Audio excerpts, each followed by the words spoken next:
I think the market's pricing innovation as though we have a bad inflation problem that's going to take interest rates up even higher.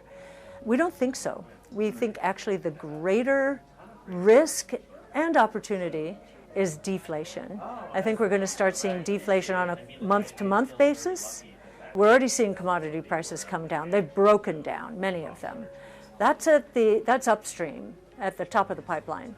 At the bottom of the pipeline, around the world, we're seeing a massive inventory overhang as we're heading into the holiday season. How will they clear that? Discounts. So I think cyclically, we're going to see deflation. We're already seeing it in the pipeline. Secularly, we will also see deflation. We spend all of our research time focused on disruptive innovation, technologically enabled disruptive innovation that is inherently deflationary.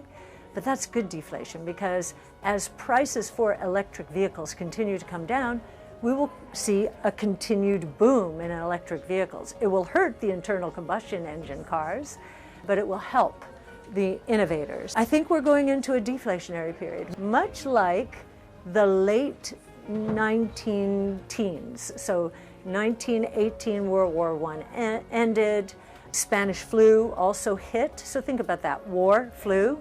Very similar dynamic, right?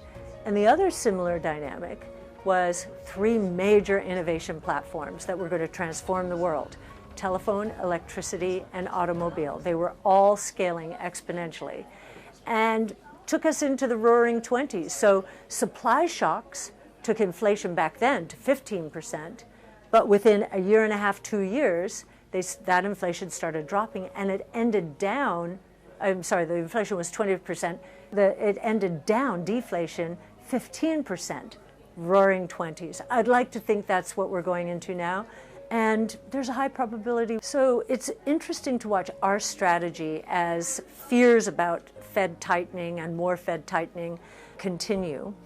On many days when the market's down, our strategies are up. Now, that is what tends to happen. I'm not promising this is where we are. My compliance department would never let that happen. But in the later stages of a bear market, our strategy starts to outperform. Even it may just be that we're down less than the market. Some days we're up when the market's down. Why? Because during the later stages of a bear market, the new leadership shows up and starts performing. We're the new leadership. We always are. And many people think, oh, I've got myself covered with the NASDAQ 100. No, look deeply into those indices. We are the new NASDAQ. And most of our stocks are not in those indexes. We haven't owned the FANGs in our flagship for quite some time. That's not the new anymore. TikTok has come along and destroyed a lot of models. Yes, I think that we're seeing the early stages of a bottoming process. At the same time, many people are saying we're going into a recession. Now, we think we've been in a recession, and that the negative numbers will reassert themselves after this positive third quarter, mostly because of the inventory overhang, and we need to clear that out. I think many forecasters may say, oh, this is going to last forever, this recession through. We think it's just a major inventory correction, and then we'll be on our way again. We wrote an open letter to the Fed saying, wait a minute, how can the 12 of you unanimously agree on 75 basis points at one right after the other when commodity prices are falling, inventory overhangs are crushing companies, and so you have upstream deflation. We believe downstream there will be deflation. There's no debate over this? Are you kidding? Do you know that in the early 80s, and I was fairly new to the business, Chairman Volcker was fighting a 15-year inflation problem. It started in 1964 with the Vietnam War and the Great Society. So 15 years, and people were used to inflation, so they were demanding it in wages and so forth. He took interest rates up twofold, 10% to 20%.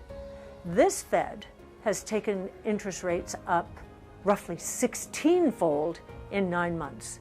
Now, economics takes place at the margin, changes at the margin in all kinds of pricing, and interest rates are prices. changes at the margin are incredibly impactful. And I think we will look back in history and say, wait a minute, a 16-fold increase in 9 months without stopping to see what's happening is crazy. It's crazy. And this is what will take inflation from up 8 to 10%, where we think it peaked, to negative. If you look at trendline employment gains, I think we're 9% above the trend that was in place pre-COVID. In other words, a lot of companies, and tech companies included, hired many more people than they should have, given what was going to ultimately happen to demand. And the first place you see a recession is in advertising, and the advertising budgets have been slashed. That's why, to me, hearing people say we're not in a recession and seeing advertising budgets cut in half by some companies is quite astonishing. And it's hitting the tech sector because so much of tech has become social media. But other technologies, I think, that help drive efficiencies, so more enterprise SaaS, they're probably going to do a lot better. We receive a lot of criticism for holding Zoom. Many people say, that's a COVID stock. Zoom basically gave its service away for free to consumers and to education, which was the right thing to do for a crisis period. Now they're all cycling out and enterprises are cycling in. Enterprises, I believe, 55% of their revenues.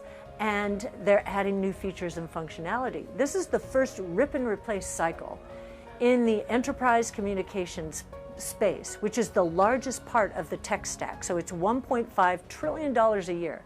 First rip and replace cycle since the early 90s. The early 90s, Cisco helped build the backbone of the internet. All of that was on-prem, hardware-centric. Now all of that is going into the cloud, and it was stimulated by COVID. These enterprises finally said, okay, we have a reason to make the change now. Two winners, Microsoft and Zoom. Elon Musk is our Renaissance man, or our Thomas Edison, perhaps. And if you go back and look at how many projects these innovators were working on, you'd be astonished. How did they do that? There are such people out there. Elon surrounds himself with great business people and engineers who want to work for him. He is solving the most challenging problems of the day, and they want to be a part of that under his leadership. And he started in the payments industry. So we could actually see Twitter, and now we just started a public-private crossover fund. Twitter is in that fund because we do believe that Twitter, Elon certainly believes in vertical integration. He has the payments experience. He and Jack Dorsey seem to get along very well and were talking quite a bit, as we learned from the documents that came out over the court cases. And so I think even Twitter could make a run at digital wallet, not just for financial services, but for commerce. So that's one. And then you'll remember, I don't know if you remember, but do you remember Vine? My son, I thought he was going to make movies because he was on Vine constantly. That was a precursor to TikTok. And so there's some DNA within Twitter still, I believe, that could introduce something like that. You never know. And then one of my first experiences as an equity analyst was in newspapers. And believe it or not, they were the rising stars of that day. And this subscription advertising model is a very smart move if he goes in that direction. The verification, that little check, is very important to people and could help clean up the platform considerably. So if you look at the electric vehicle part of the business, it is on automatic pilot. They have got the manufacturing team in place.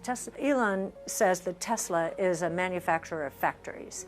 And of course, with Optimus, the humanoid robot, and all of the other automation that he's bringing into the ecosystem, I do think it's more, these are manufacturing-oriented decision makers, and he's in there if there's any artificial intelligence, especially with the robot side of the business. Where we need him to focus is autonomous. We think he is very diligently. He believes that he will have an autonomous taxi network perhaps next year. We believe it'll be in 2024, but the heavy lifting even there has been done. The kinds of breakthroughs we've seen in artificial intelligence over the last just even 6 months, breakthroughs that we didn't expect for 10 years have happened in 6 months. And I think it's making autonomous driving that much more possible. Again, the people who want a very hard project in the AI space are working at Tesla. This is the hardest project out there right now. And I think they have the best and the brightest.